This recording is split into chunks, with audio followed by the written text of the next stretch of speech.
And currently what we are finding is that we have a problem with the sink. Oh, look at this. So this is a pedestal sink, and you can see a crack right here.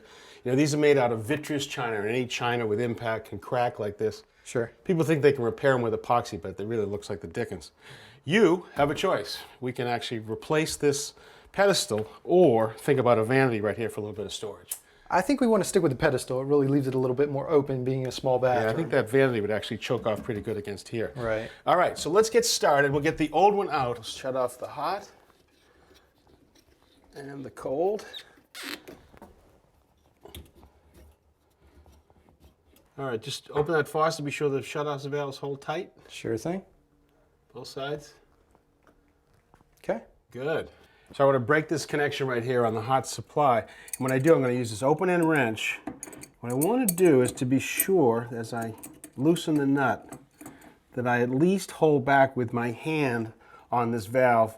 Because if I do this, I don't want to put pressure inside the wall, because we would then end up with full city water pressure in the face. Oh, that wouldn't be good. Not good. Pedestals are tough to work around. There's not a lot of wrench swing room. Okay. There's going to be a little bit of water. See it? Just the water that sits in this short pipe. You can hear the air coming in. Yep. Good. Not too bad. Let me just jump in here and get the other side.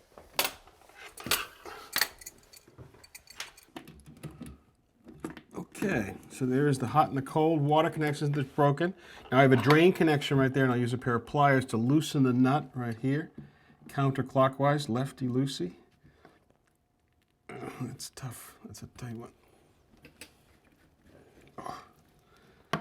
Now, I'm glad. Sometimes these old threaded pieces in the wall can break off, and then that is not good.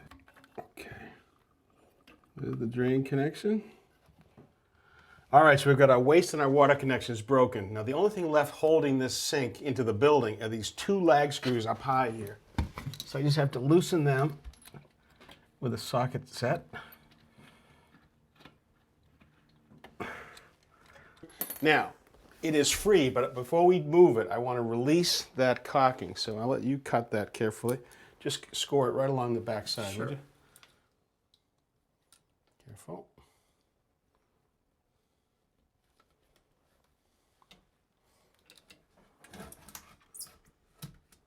Okay, yeah, that's good. All right, so just take that. Now lift this straight up and away. Go. Up, up, up, up, up. Now there's water in the trap. Well, hold on 1 second. Sure. Okay. Go ahead, right up and over. Thank you.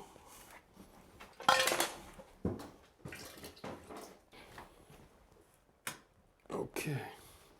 Joe, why don't you clean up that floor for me? All right, here is your new pedestal. There's the base. Here's the bowl. Sits right on top of it, right here. That'll look great. You know, people love pedestals, but they are not the plumber's best friend.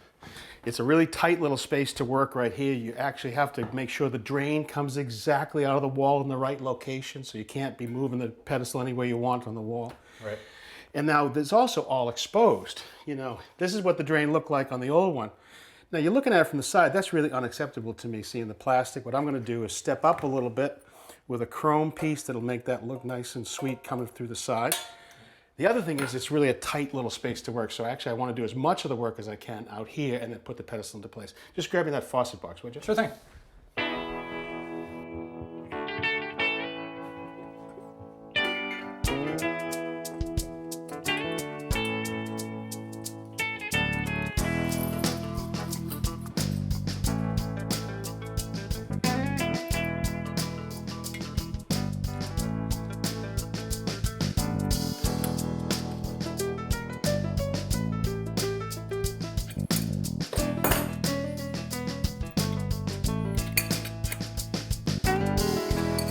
So now you can see our hot and cold supply comes up to here. The handles let the water come down through these. They come together to the spout and come out to the faucet. Now you get a really good chance to understand how the drain assembly works. Now there's a stopper up here inside your sink, and I'll put that down through the sink, and it's going to sit right in here. Well, we need some way to actuate that stopper to go up and down. So this will fit down into here, and this will allow us to articulate that stopper up and down.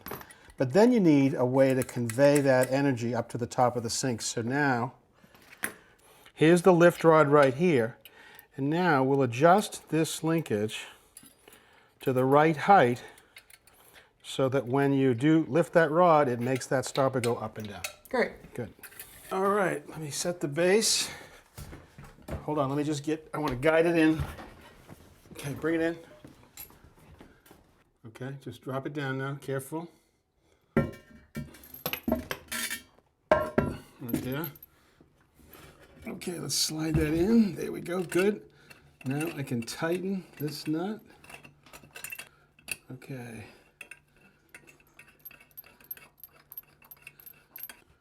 Okay, now how's that look? And look at this. This bell flange will make it all disappear. Looks a little better, doesn't it? Looks really great. All right, so now I do have to make 2 more lag connections up here in an impossible place. I'll be back. Now we can connect the water supplies. And I put the braided connections long enough that I could do the twist, because if you don't know this, you will kink it, and then you'll call me later. All right, water is back on, Joel. Give it a try. All right. Cold water? Hot water? I really like the sink, too. Yeah, it looks great, but I can really understand why you don't like pedestal sinks now. You know, admittedly, I don't. But now you know how to do it, so if you need it in the future, you're on your own. All right, I really appreciate it. All right, be well.